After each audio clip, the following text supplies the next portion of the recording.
¿Es posible, damas y caballeros, que estemos realmente viviendo en los últimos días de la historia? ¿Podría alguien decirnos en qué tiempo particular se encuentra la humanidad?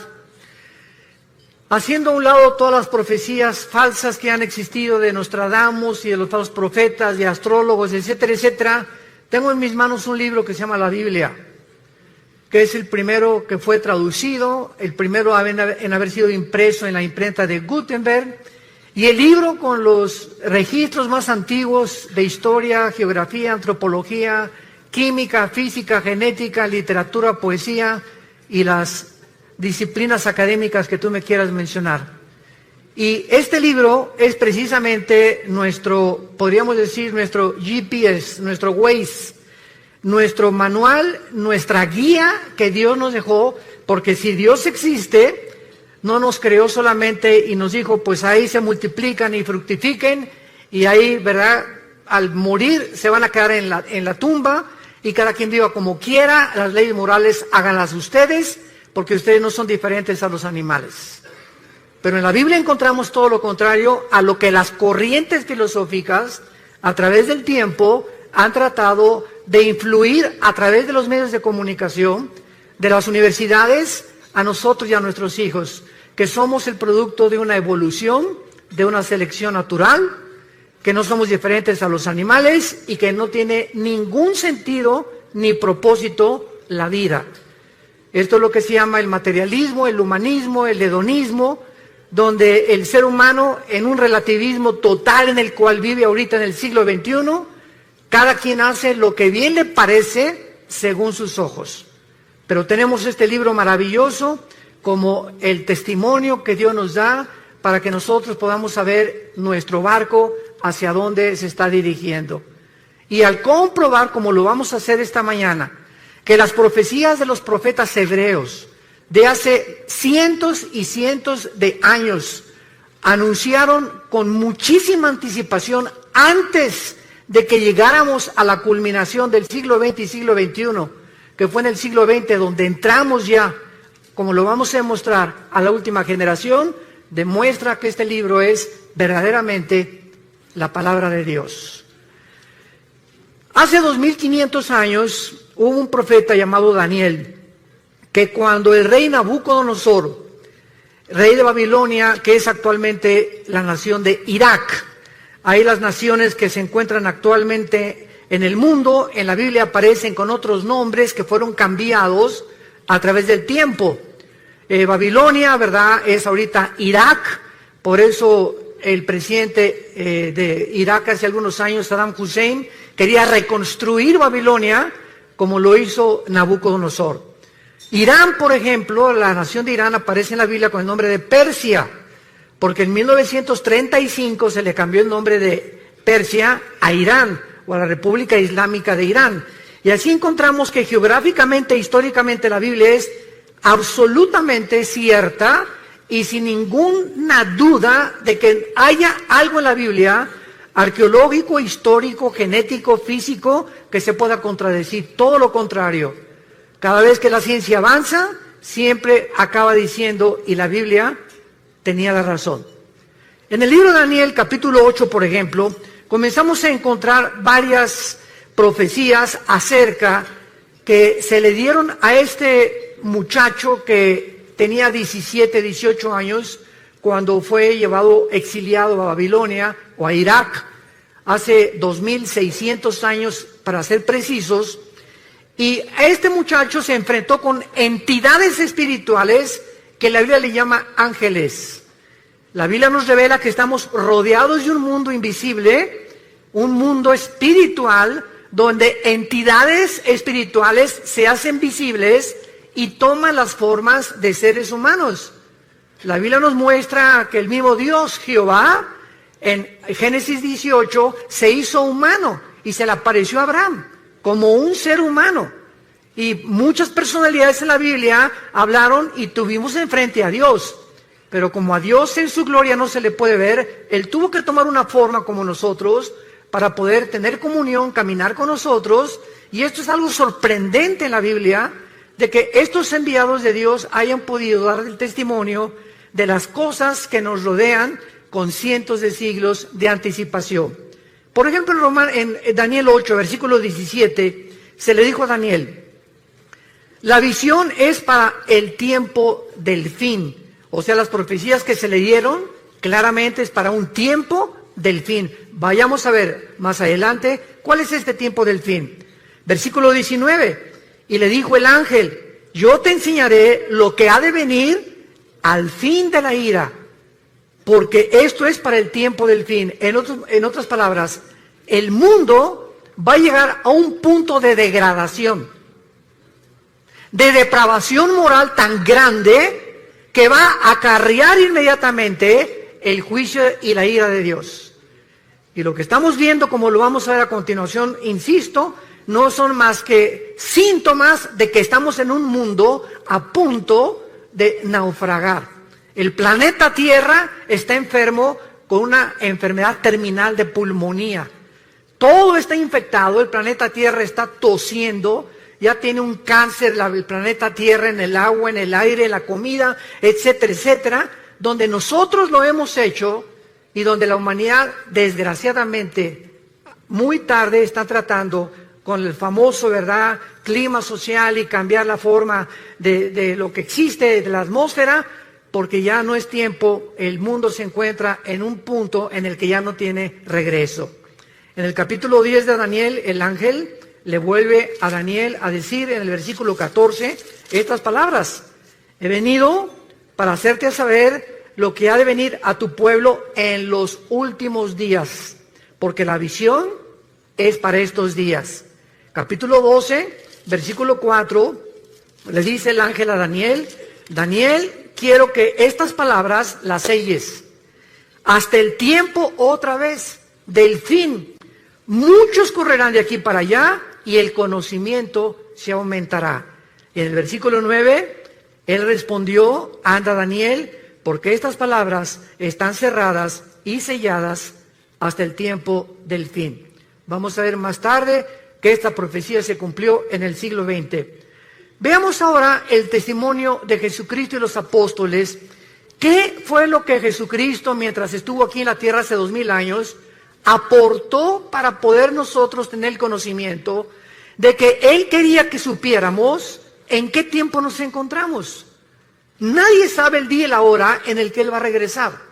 Y cualquier profecía que vean ustedes en las redes sociales, que Jesús viene, o que va a haber un temblor dentro de 2 meses, o que va a pasar esto, son tonterías de personas que quieren atraer a las redes sociales seguidores para causar controversia y pueda despertar en ti la conciencia del interés. Aquí tenemos la Biblia. No tenemos que acudir a las redes sociales para saber qué es lo que está pasando en el mundo.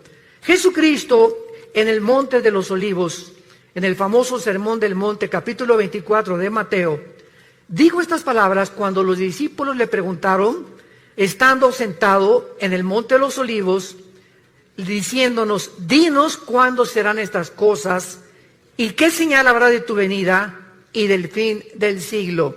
Respondiendo Jesús les dijo: miren que nadie los engañe, porque muchos vendrán en mi nombre diciendo: yo soy el Mesías, o yo soy la persona enviada por Dios, el Salvador, que va a resolver los problemas de la humanidad.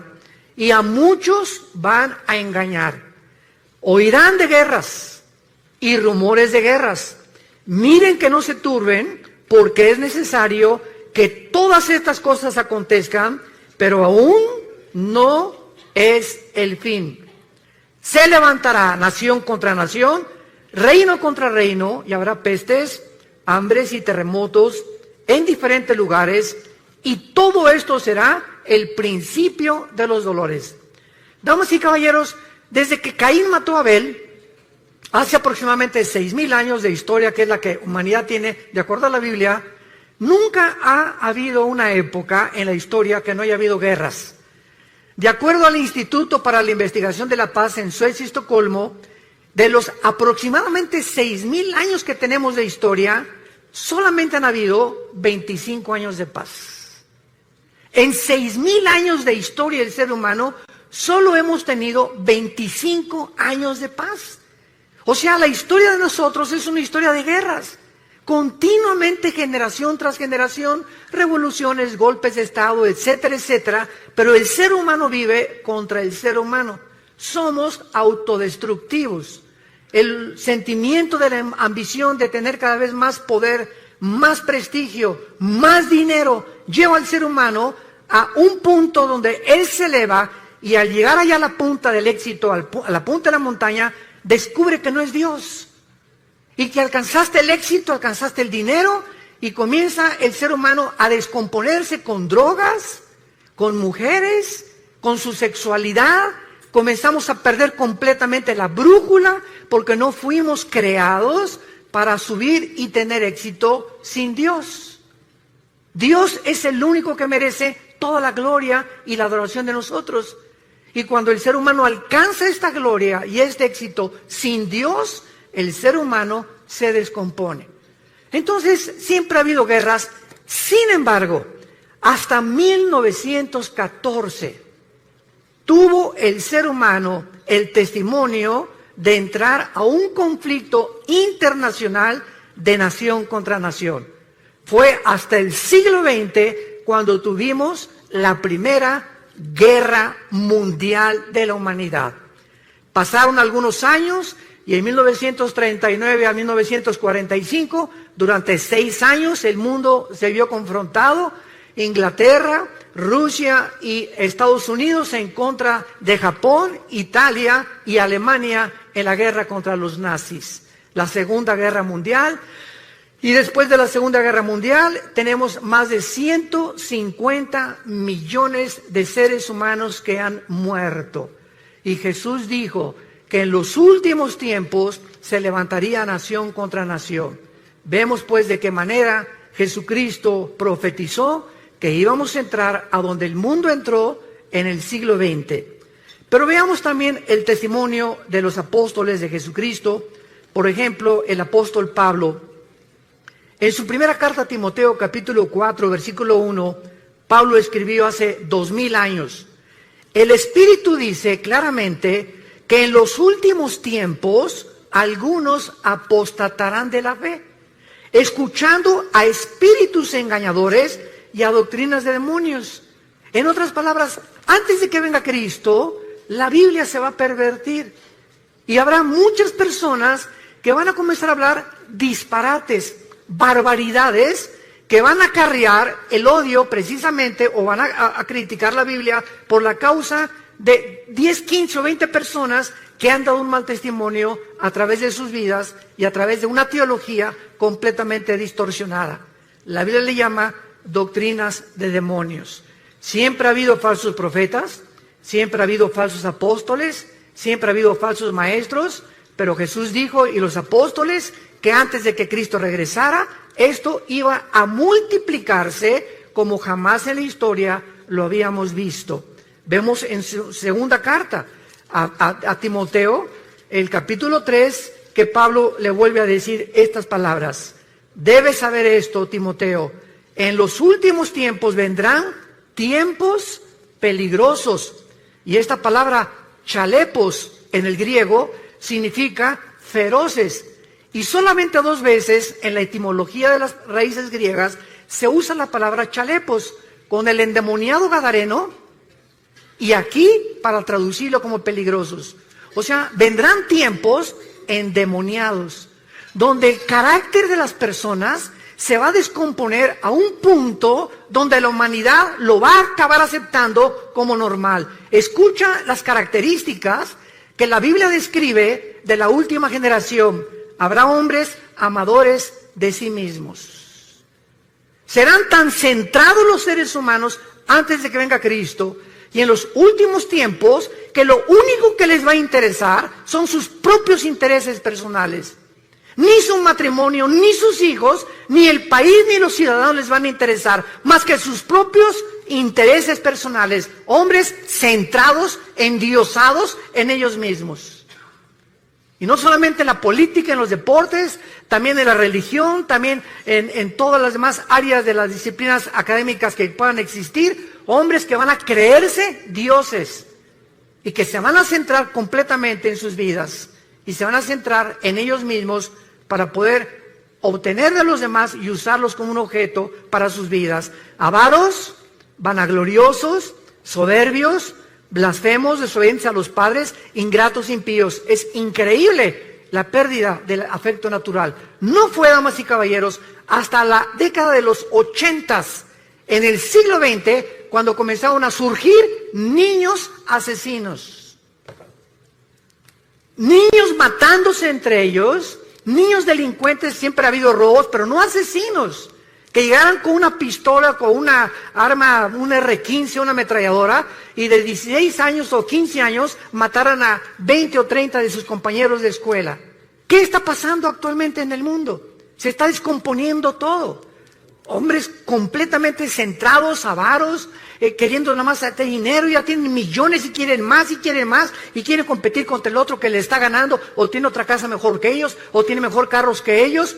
Y hemos perdido la brújula completamente, porque esto no es vivir. Esto no es el propósito por el cual tú naciste. Tú y yo nacimos para conocer a Dios, para entender que de tal manera te ama Dios, que nos dio a su Hijo Jesucristo, para que pudiéramos creer en Él y no perdernos, mas tener la vida eterna.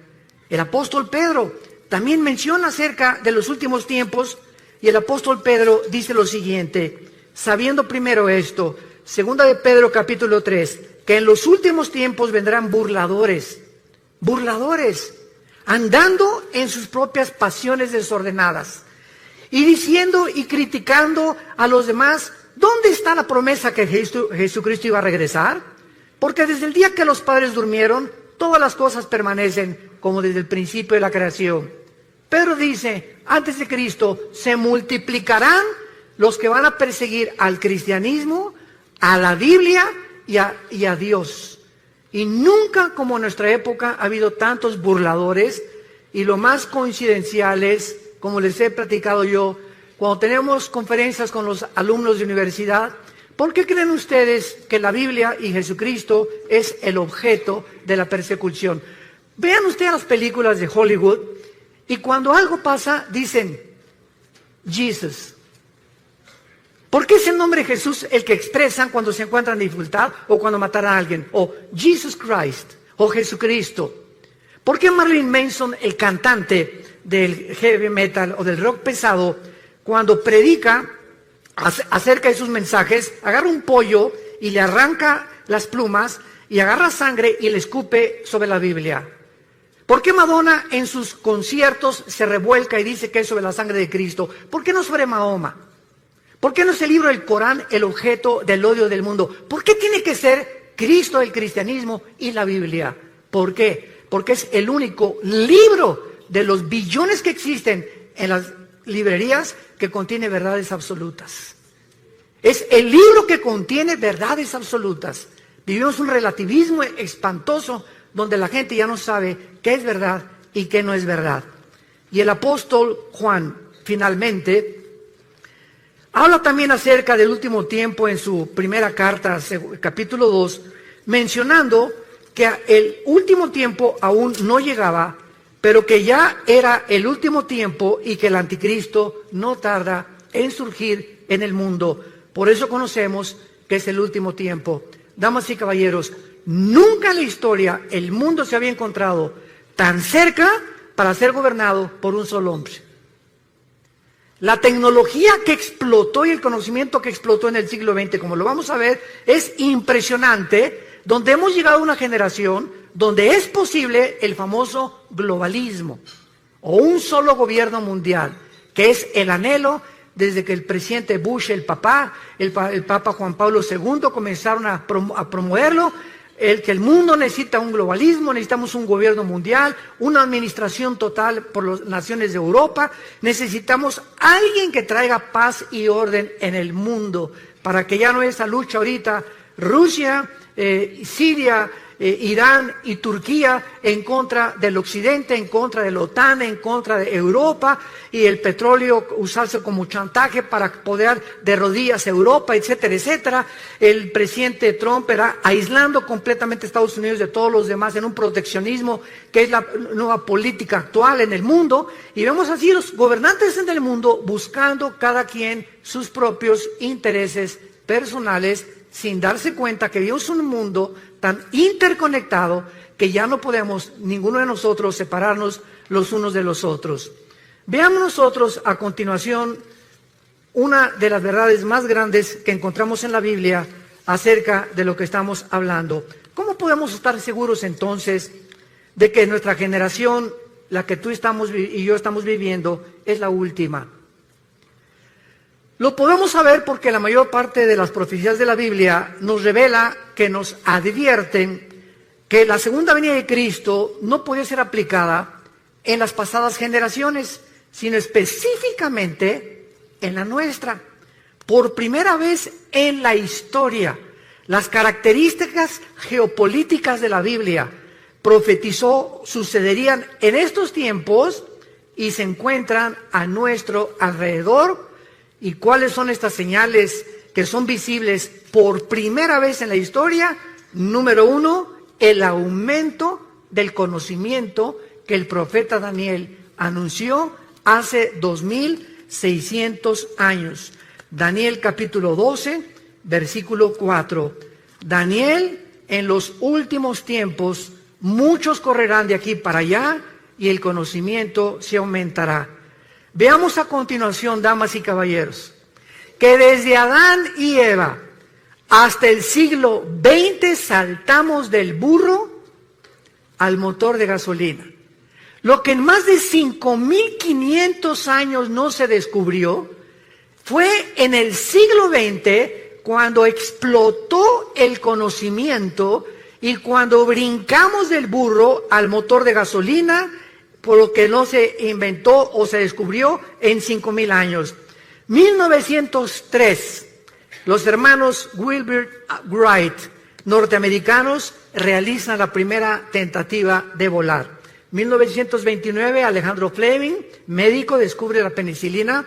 1945, el doctor Enrico Fermi y el doctor Oppenheimer, italiano e alemán respectivamente, bombardean el uranio 235, produciendo por primera vez lo que se conoce como la fisión nuclear, que dio como consecuencia la construcción de la primera bomba atómica, soltada en el puerto de Hiroshima y Nagasaki, en Japón, en 1945. 1954 es botado el primer submarino nuclear de Estados Unidos. 1957 es lanzado por Rusia el primer satélite al espacio. 1969, el hombre pisa la luna. 1973, la primera plataforma espacial es puesta en el espacio. 1975, se fabrica la primera PC. 1983, los primeros teléfonos celulares. 1991, se desarrolla la red de Internet. En 1913, el primer carro modelo Ford T corría 40 kilómetros por hora. Ahora hay carros que desarrollan 300 kilómetros por hora y naves que desarrollan 3.400 kilómetros por hora.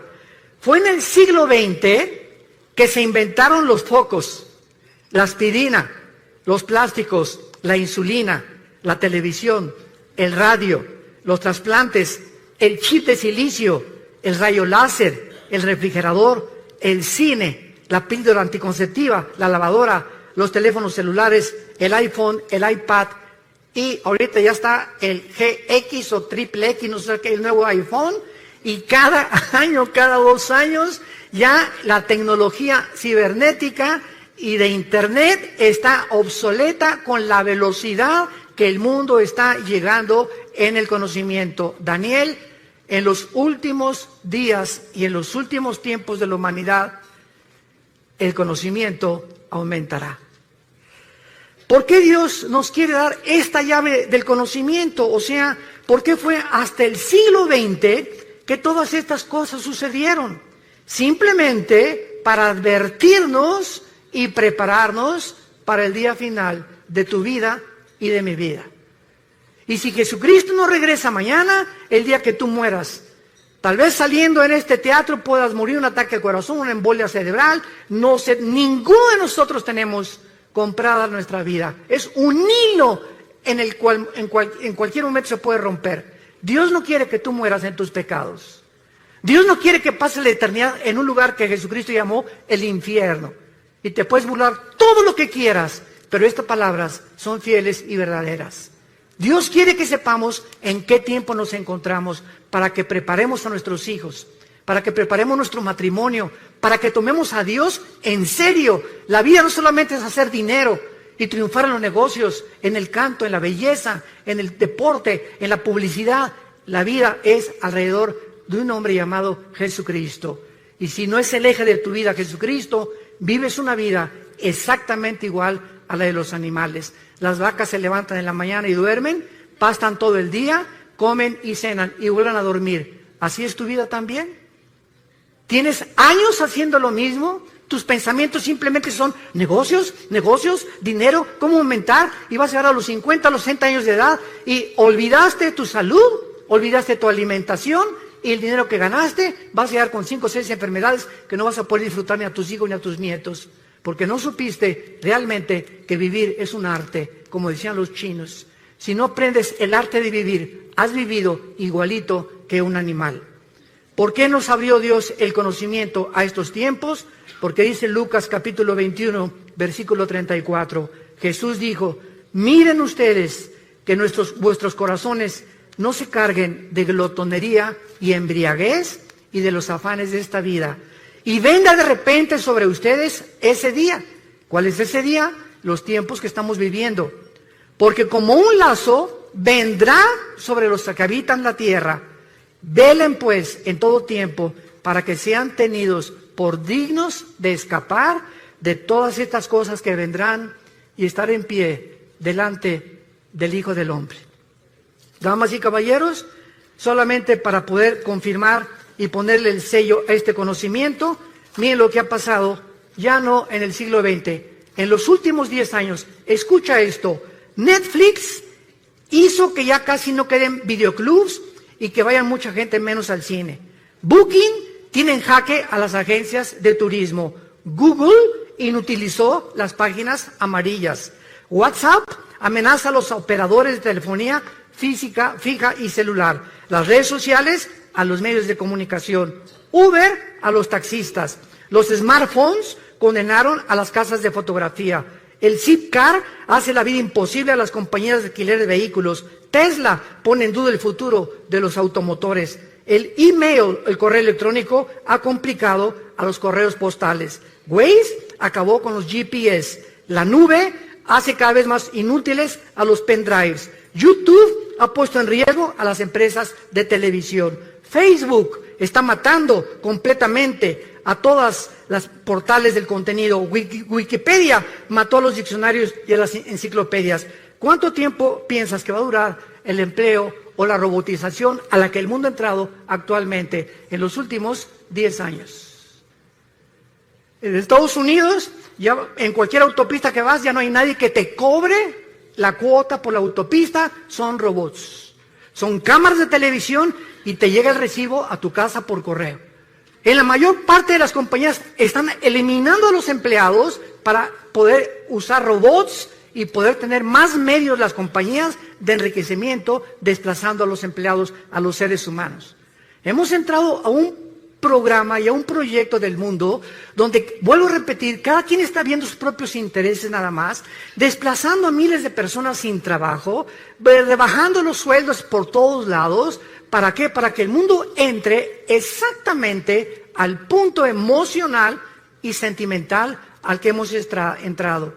La Clínica Mayo en Rochester, en Estados Unidos, y el Hospital Hopkins, que son las dos instituciones más prestigiadas en la medicina del siglo XXI, acaban de coincidir hace algunos años que el factor principal de las enfermedades físicas y mentales del ser humano del siglo XXI se llama el estrés.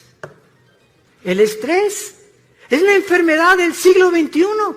El ser humano vive en una un estado de intranquilidad, de inseguridad, de preocupación, de rencores no perdonados, de odio contra los demás, de antisocialismo completamente contra los demás. El ser humano vive oprimido en el siglo XXI, no tiene paz, dice la Biblia. Y hace 2000 años Jesús, previendo que el ser humano llegaría al punto del estrés, donde se han recetado más de 650 billones de pastillas Valium, Prozac, todas las tranquilizantes en los últimos 2 años, es porque el mundo no tiene paz. Y hace 2000 años Jesús nos dio la medicina para el mundo que vivimos actualmente, que no son las pastillas tranquilizantes. Jesús dijo: mi paz les dejo, mi paz les doy. No como el mundo la da. En el mundo no vas a encontrar en paz. En el mundo vas a encontrar desilusiones, persecución, críticas, calumnias, etcétera, etcétera, odio, envidias de la gente. ¿Por qué? Porque el corazón del hombre está en guerra contra Dios. Hasta que no hagamos la paz con Dios por medio de la cruz, en la que Jesús abrió sus manos hace 2000 años, tu vida no va a tener paz, ni la mía tampoco, porque Jesús hizo la paz entre Dios y nosotros por medio de su sangre en esa cruz. Veamos nosotros, en segundo lugar, otra razón por la cual nos encontramos en la última generación. Hace 2500 años, un profeta llamado Zacarías en la Biblia escribió estas palabras anunciándonos lo que sucedió en 1945, y dice así: Zacarías 14, versículo 12: esta será la plaga con que herirá Jehová a todos los pueblos que pelearon contra Jerusalén. La carne de ellos se corromperá estando sobre sus pies, se consumirán en la cuenca sus ojos, la lengua se les deshará en su boca. En 1942, el doctor Oppenheimer y Enrico Fermi fueron los líderes del equipo científico que desarrolló la primera bomba atómica en Los Álamos, Nuevo México. Los Estados Unidos, Canadá y la Gran Bretaña se unieron a un plan ultra secreto que se llamó el Proyecto Manhattan, con el propósito de desarrollar armas atómicas. En 1942-43 le mandaron una carta a Alberto Einstein, que años atrás había descubierto la famosa fórmula de la teoría de la relatividad, E igual a mc al cuadrado. La energía es igual a la masa por la velocidad de la luz al cuadrado.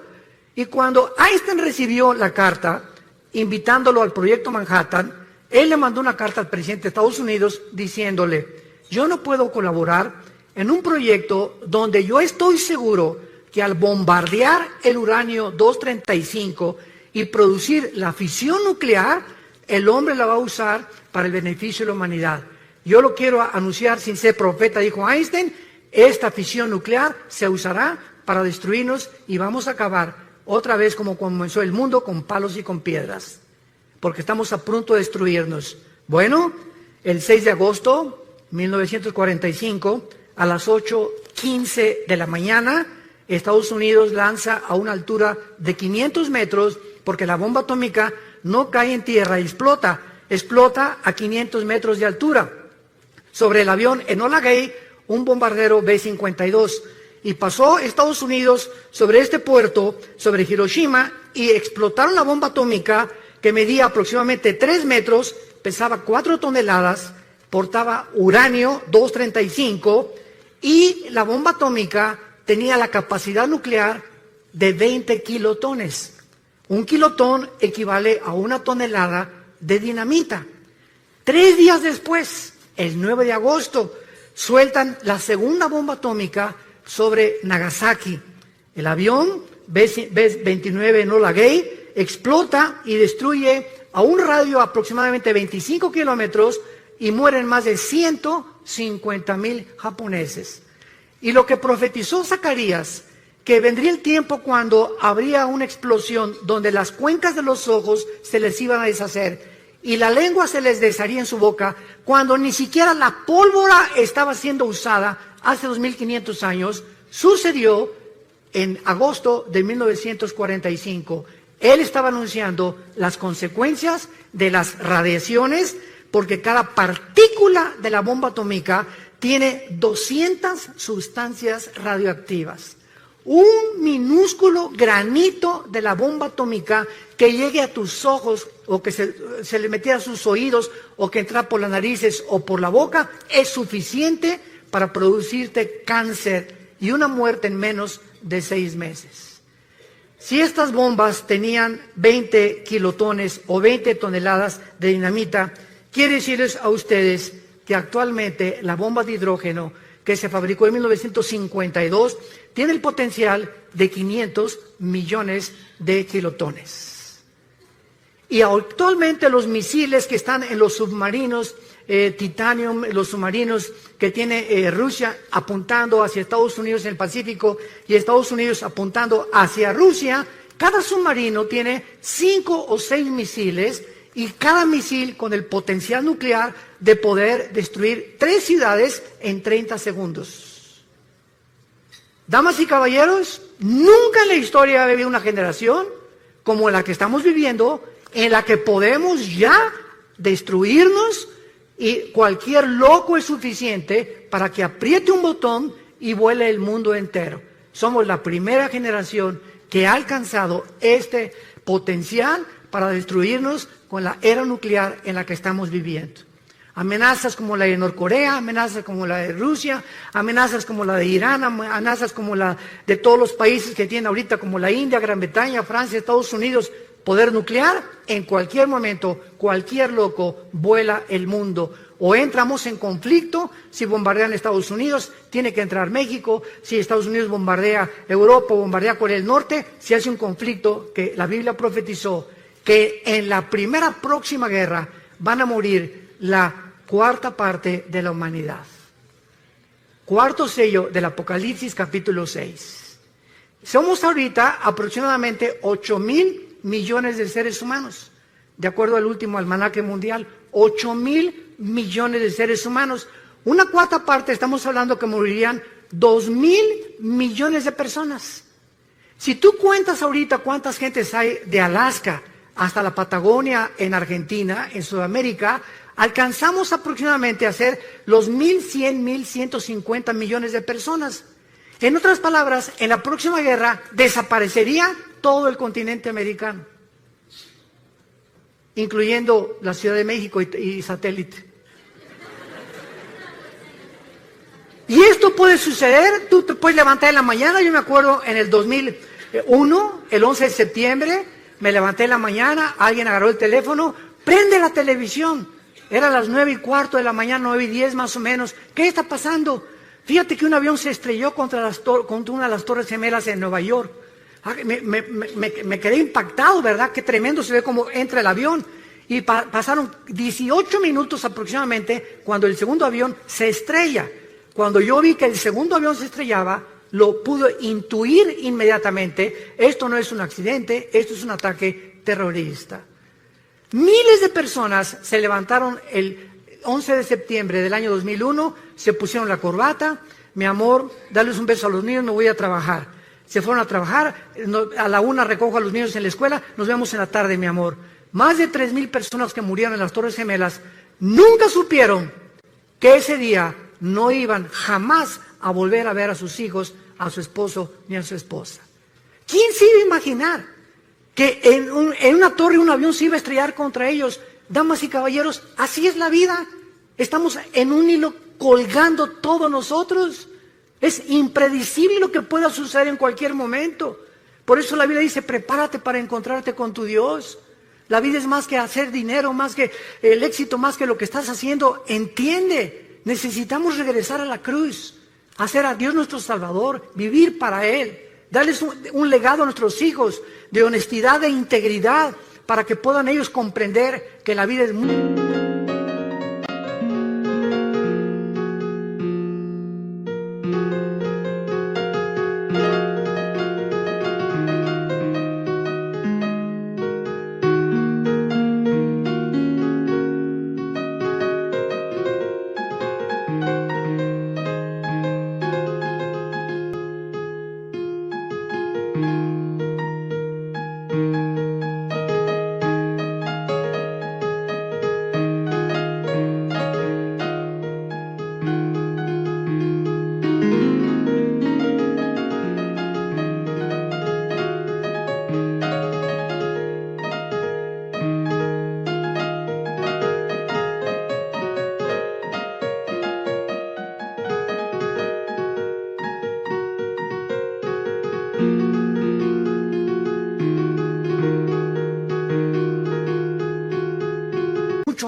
que lo que les hemos enseñado equivocadamente durante tanto tiempo.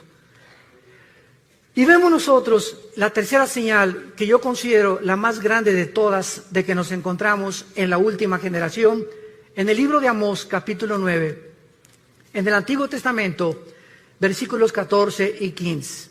Esto fue escrito hace 2570 años, el libro de Amós, y dice así: traeré del cautiverio a mi pueblo Israel, y edificarán las ciudades asoladas, las habitarán, plantarán viñas, beberán el vino de ellas, y harán huertos, y comerán el fruto de ellos, pues los plantaré sobre su tierra, y nunca más serán arrancados de su tierra, nunca más serán arrancados de su tierra, que yo les di, ha dicho Jehová, Dios tuyo. Cuando el último de los zares, antes de que entrara el comunismo en Rusia, por Lenin, Nicolás II, le preguntó a un misionero cristiano: dame una prueba de que Dios existe. Este misionero le contestó y le dijo al zar Nicolás II una sola palabra: te voy a dar una sola palabra para demostrar que Dios existe. Y entonces el misionero le dijo la palabra Yisrael, Israel. Y el zar se quedó estupefacto, como muchos de ustedes. ¿Qué tiene que ver Israel con la existencia de Dios?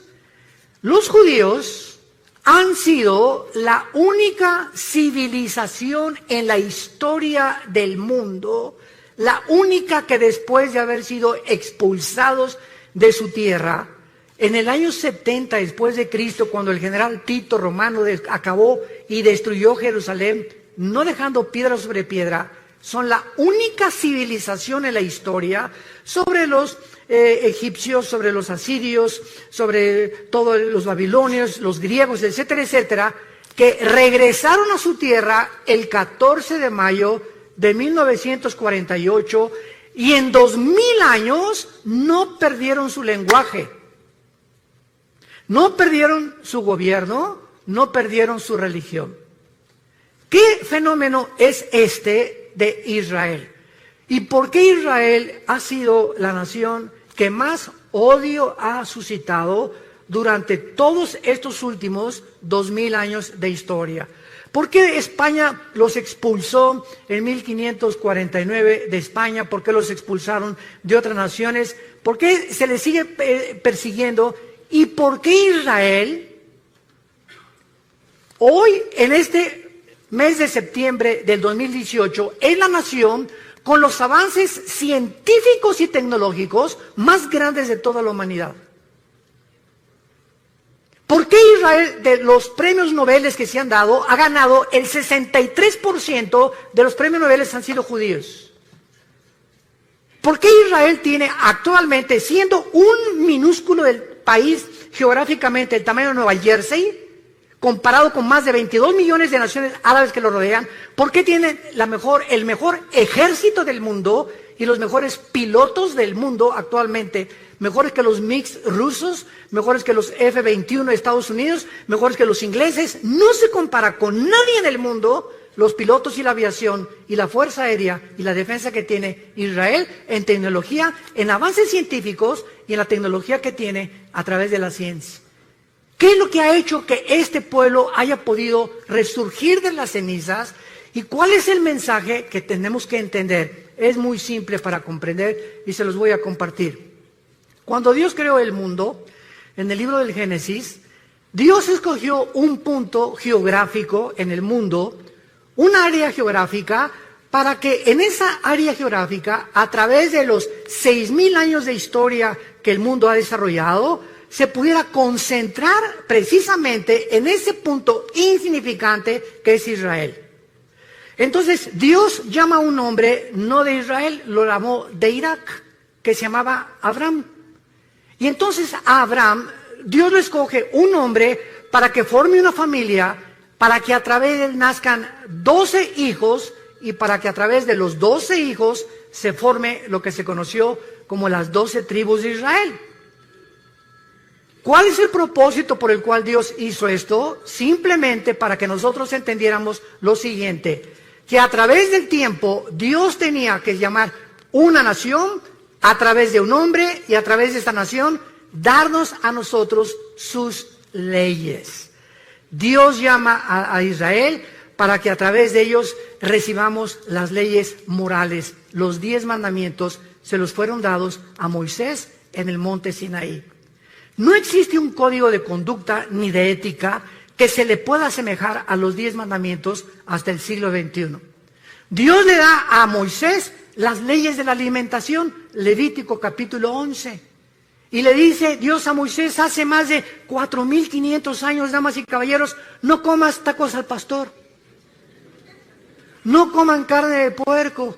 Y hasta el siglo XX se descubre una sustancia que forma parte de las grasas y que se le bautizó con el nombre de colesterol, que es algo que en nuestras venas que circula toda la sangre. Tú comes grasas, se te van cerrando las arterias, el corazón bombea con más dificultad y sobrevienen los ataques cardíacos. ¿Por qué? Porque tienes el colesterol demasiado elevado. Dios le dijo a Moisés que las azúcares podían producir un estado en el ser humano que podía llevarlo a la muerte. Y se descubrió hace menos de 25, 30 años los famosos triglicéridos, que se pueden conocer como la gasolina que tenemos en exceso.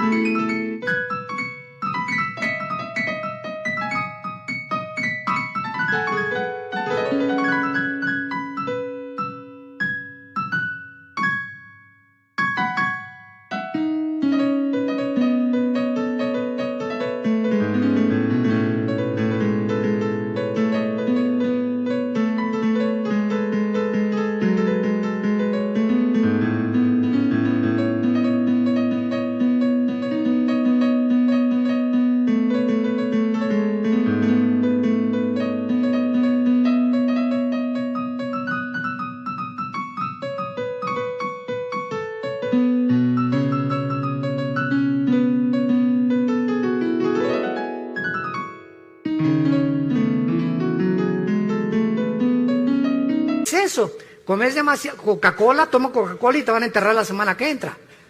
No hay más azúcar que en la Coca-Cola, es la bebida más venenosa y la más terrible que pueda una persona consumir. Todas las bebidas de lata, todo es absolutamente químico. Y estos azúcares destruyen el sistema inmunológico. Entonces te enfermas de cualquier cosa por las grasas y las azúcares. La Biblia hace más de 4.500 años.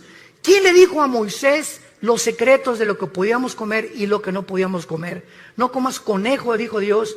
Le dijo a Moisés, no coman langosta, no coman más que peces o pescado del mar. Y ahora se descubre que los camarones altísimos en colesterol, la langosta, que es la más cara en el restaurante, es la que más daño nos hace. Increíble. Esta es la razón por la cual Dios tenía que llamar a un pueblo. Y Dios llamó a Israel.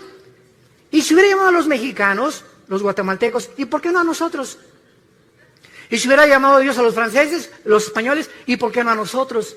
La cuestión es que Dios es soberano y Él llamó a un pueblo y Él escogió a este minúsculo, insignificante pueblo que hasta el 48 pudo regresar a su tierra para que a través de ellos tuviéramos las leyes morales, las leyes de ética. Y es a Moisés a quien Dios le da. Escuchen, abogados que nos visitan. El derecho no tuvo su origen en Roma, que el derecho romano, que Grecia. El derecho fue establecido y los principales artículos del derecho fueron dados a Moisés hace más de 4.500 años en el libro de Deuteronomio, capítulo 1. Quiero leerte lo que Dios le dijo a Moisés, si eres abogado, hace 4.500 años. Escucha estas palabras. Dios le dice a Moisés, manda a tus jueces que entre tus hermanos juzguen justamente, entre el hombre y su hermano y el extranjero. No hagan distinción de persona en el juicio. Así al pequeño como al grande oirán. No tengan temor de ninguno, porque el juicio es de Dios y la causa que les fuere difícil la traerán a mí y yo lo oiré. Dios establece el principio de lo que se conoce actualmente y es el símbolo de la abogacía. La mujer con los ojos vendados, con una espada en la mano y una balanza en la mano izquierda. ¿Qué implica esto? Que el que imparte justicia, llámese ministerio público, llámese diputado, llámese senador, gobernador o presidente de la República, no puede ver nadie a quien está juzgando, si es rico, si es pobre, si es ciego, si tiene dinero, si tiene influencias o no tiene influencias. El juicio tiene que impartirse de una forma equitativa, sin ver a la persona que estamos juzgando. La espada representa la justicia y la balanza, el balance con el cual tenemos que juzgar. Dios estableció esto antes que Roma. Dios estableció las leyes morales, las de la comida y las de los gobiernos civiles, antes de que nosotros pudiéramos ni siquiera formar los gobiernos. Aquí está todo en la Biblia, la palabra de Dios. Pero regresamos con Israel. En la profecía de Amós le dice Dios: regresarán ustedes del cautiverio y edificarán las ciudades, las habitarán y plantarán el vino de ellas. En el año 70 después de Cristo, el emperador Domiciano, después de Vespasiano, padre del general Tito Romano, llega a Jerusalén y arrasó Jerusalén. Desde el año 70 hasta el 14 de mayo de 1948, los judíos fueron dispersados por el mundo entero. Y ahorita hay judíos que son mexicanos. El apellido Pérez, por ejemplo, es judío. No es de Xochimilco. González, casi todos que terminan en EZ, tienen origen judío. Hay judíos que no lo saben, mexicanos, guatemaltecos, hondureños, españoles, etcétera, etcétera, porque se mezclaron con el mundo entero, las 10 tribus principalmente de Israel. Y el 14 de mayo, después de la Segunda Guerra Mundial, cuando el mundo ve los horrores de los nazis y lo que hicieron con los judíos que mataron a más de 6 millones, hasta este momento los mismos sociólogos, los psiquiatras, los psicólogos, los neurólogos no han podido, en todos los libros que he leído y que he buscado, que nadie tiene la respuesta por qué Hitler, teniendo de enemigos a los ingleses, a los americanos y a los rusos en el este, se olvida de sus verdaderos enemigos y se voltea con un pueblo que no tenían armas, que no tenían defensa, que no tenían nada, que se llaman los judíos, con un odio, como hicimos en México, odio jarocho. Y ven para acá Himmler, la solución final, campos de concentración. ¿Por qué veía Hitler a los judíos como el enemigo más grande del nazismo? Cuando no tenían ni nación. ¿Qué fue lo que movió a este hombre a desarrollar el proyecto de la solución final? Nadie te lo contesta más que la Biblia. Hitler era una persona que tenía contacto con demonios. Himmler era una persona que asistía completamente a reuniones de brujería. Les hicieron limpias a ellos. Tenían un contacto impresionante con el mundo del ocultismo. Y casi todos los budistas que encontraron en la Segunda Guerra Mundial, cuando el general Douglas MacArthur llega a Berlín y encuentran a Hitler que se mata, que se suicida con Eva Braun, su esposa, estaban cadáveres de monjes budistas en Berlín, ahí junto, enterrados, y otros en las calles. Y la pregunta es, ¿por qué Hitler mandó a traer a los monjes budistas a Alemania? Porque le dijeron a Hitler que en la sociedad del Thule, que se encontraba en los montes Himalayas, ahí los ángeles habían bajado y le habían dado al hombre el conocimiento.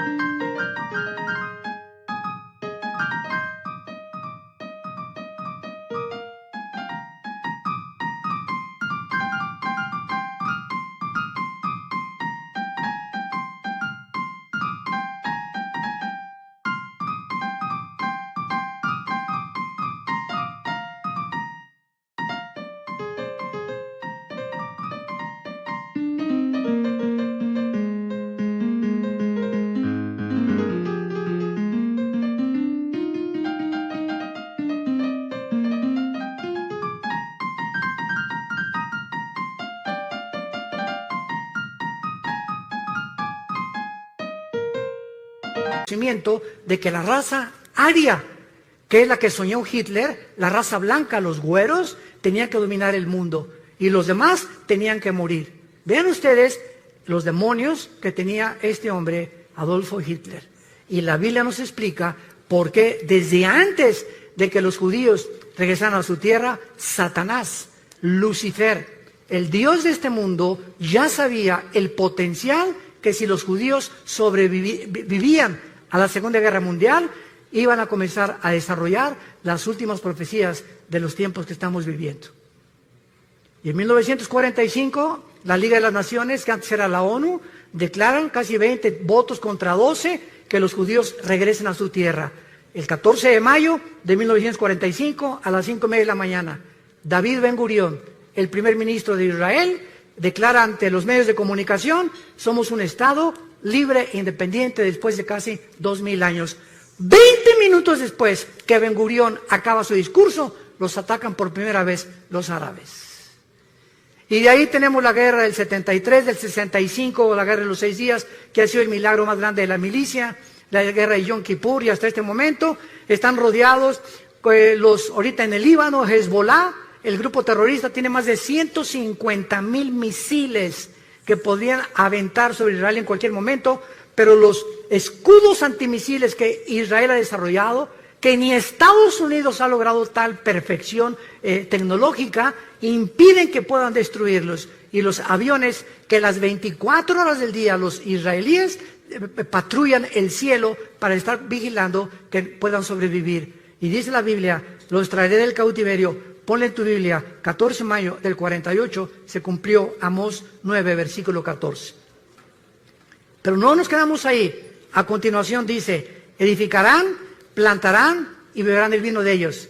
Damas y caballeros, en 1948, cuando los judíos regresaron a Israel, no había un solo olivo plantado. No había un solo árbol plantado. Era un desierto completamente. En menos de 4 años, en 1952, los judíos desarrollan la obra de la ingeniería hidráulica más portentosa, comparado solamente a los jardines colgantes del rey Nabucodonosor de Babilonia, que nadie sabe hasta ahorita cuál fue el secreto de Nabucodonosor para los jardines que fueran la 7ª maravilla del mundo. Los judíos desarrollan la plantación de 6 millones de olivos, uno por cada uno que mató los nazis en la Segunda Guerra Mundial. Los plantaré sobre su tierra, beberán fruto y beberán el vino de ellos, y un desierto se convierte en un paraíso, en un huerto del Edén, en 4 años. Y desde el 52 hasta nuestros días, ¿cuántas naciones están tratando de aplastarlos para conquistar el Medio Oriente y echarlos al mar Mediterráneo? Todos los que están a su alrededor, pero la Biblia dice: nunca más serán arrancados. La sobrevivencia de Israel es la prueba más grande que Dios, el Dios de la Biblia, es el Dios único y verdadero. Es el Dios y Padre de Jesucristo, el Dios y Padre de Abraham, de Isaac y de Jacob. Y esta es la razón de la envidia del mundo entero, porque el ser humano envidia a los que prosperan. En Latinoamérica vino la corriente famosa del imperialismo.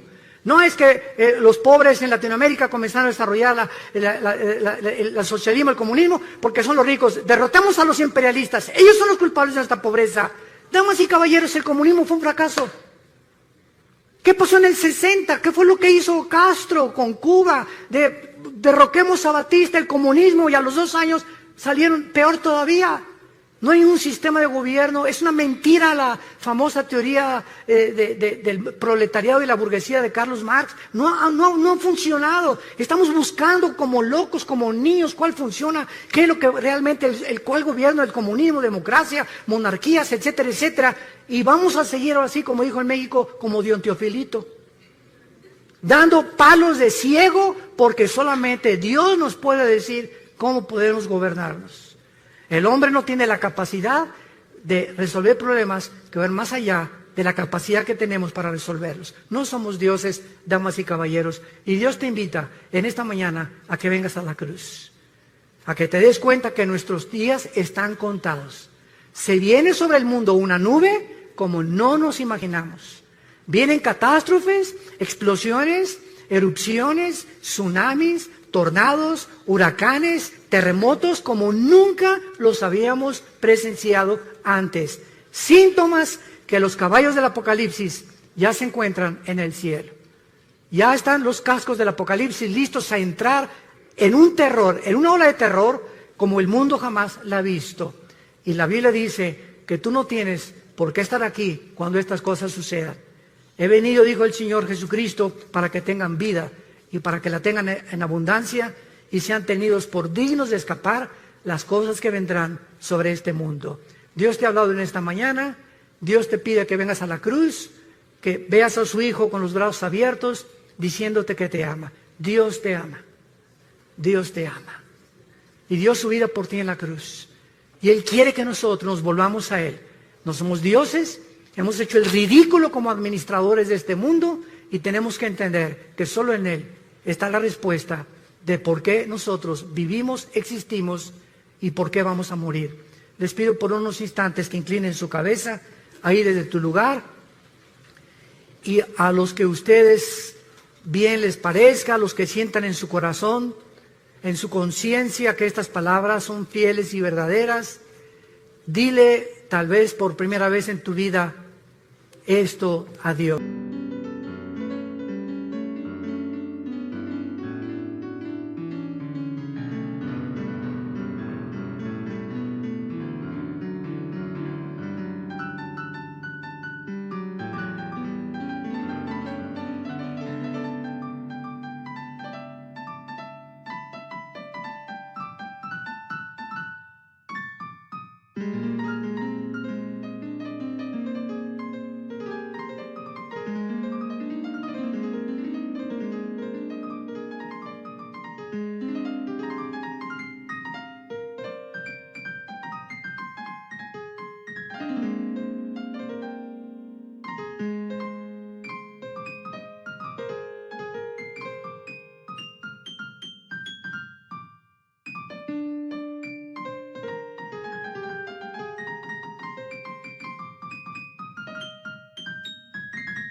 Ahí desde tu lugar, dile estas palabras.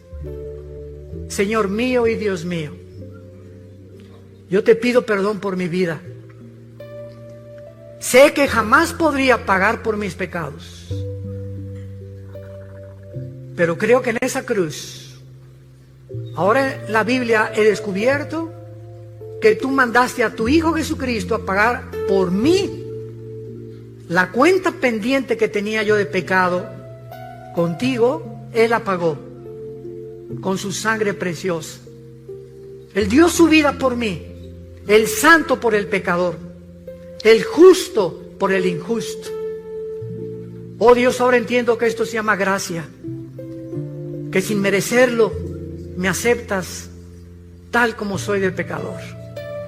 Señor Jesús, creo que en esa cruz abriste tus brazos por mí y que a través de tu muerte me aceptas, aunque yo no lo merezca. Te pido que entres a mi corazón, porque creo que a los 3 días te levantaste de la muerte, venciste la tumba para darme la esperanza en este instante, que si tú volviste a vivir y tú eres la resurrección y la vida, yo también al morir no cesará mi existencia, continuaré viviendo junto contigo por toda la eternidad. Gracias por esta esperanza. Gracias, Señor, por tan grande perdón. Y entra a mi corazón como mi Señor y mi Salvador. En el nombre de Jesús. Amén.